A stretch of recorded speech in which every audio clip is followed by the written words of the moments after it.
Alam nyo ba, mula paglaba ko, paglaba ako ng umaga, mula nung nag-start si Ma'am Mel na mag-live, nanood na ako. Hanggang pag-anlaw, paglaba, hanggang pagsampay, dinala ko yung cellphone dun sa may likod, nilapag ko sa lupa kasi baka mahulog, wala akong malagyan. Mayo. Tapos, abang ako ng abang ng pangalan ko. Tapos sabi ko, sa bigas na lang. Okay na ako sa bigas lang. Ayos na yun kasi malaking bagay na din yung bigas. Abot na din sa amin yun ng mga kinsena siguro or maybe 11 days. Kadalasan 11 days sa amin yung isang sako eh. Masaya na ako doon. Tapos nung natapos na, 5 na lang. Diba 5 yung mananalo ng bigas. 5 na. Tapos sabi ko, wala talaga akong swerte sa mga parapol-rapol na yan. Tapos nung grand winner na, sabi ni Ma'am Mel, pindutin niyo na yung screen para swertehin kayo, sabi niya. Tapos pinindot ko talaga siya, as in pinindot ko yung screen. Sabi ko, oh yan na, sabi ko pang ganun. Tapos maya lumabas yung pangalan ko. Guys, sobrang saya ko talaga, talon-talon talaga ako. Alam mo ba yung anak ko, hinila-hila ko yung, yung braso ng anak ko. Sinama ko siya sa pagtalon-talon.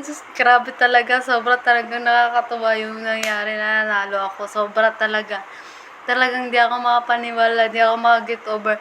Nung kanina pa ako nung nilagay na yung pangalan ko, nag-request na ako ng akyat kasi nakailang present na ako, hindi nakikita. Kasi sabi ko, patay, hindi pwede to. Kanina pa ako nanonood. Tapos, sabi ni Mamel, wala daw ako dun sa live. Tapos, sabi ko, visit na yan. Tapos, nagigigil na ako. Tapos, pinindot ko yung akyat.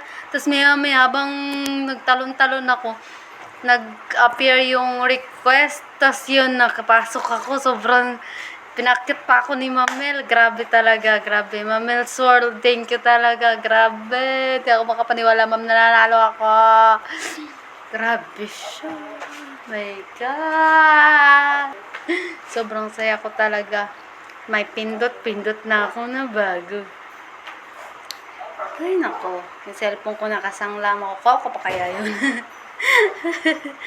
Yung cellphone ko, wala.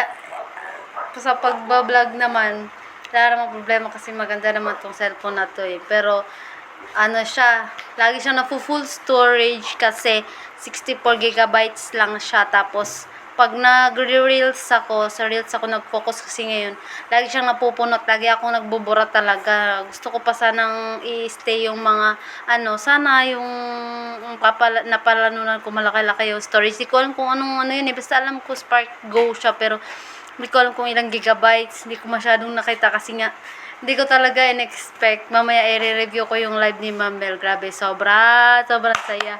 Sobrang saya talaga ako. Alam nyo lang, Diyos ko po. Ngayon lang talaga ako nagkaroon ng ganong panalo na sobrang grand winner talaga.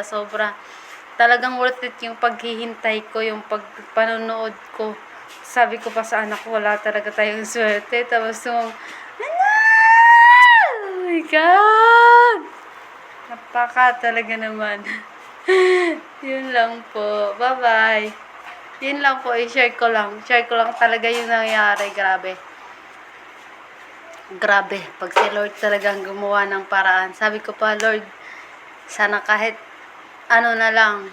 Pero hindi ko in-expect na ang ibibigay niya ay more than what I'm expecting for. Ay, charot. English, more than what I expected. Ganun.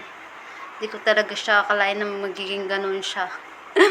Ay, sobra. Thank you, Mamel. Thank you, Mamel's World. Thank you sa live. At mamaya, may sabihin pa ako sa inyo bakit ako nandito ngayon. Dapat wala ako ngayon dito sa bahay eh. Dapat nasa trabaho ako eh. Thank you talaga. Thank you talaga.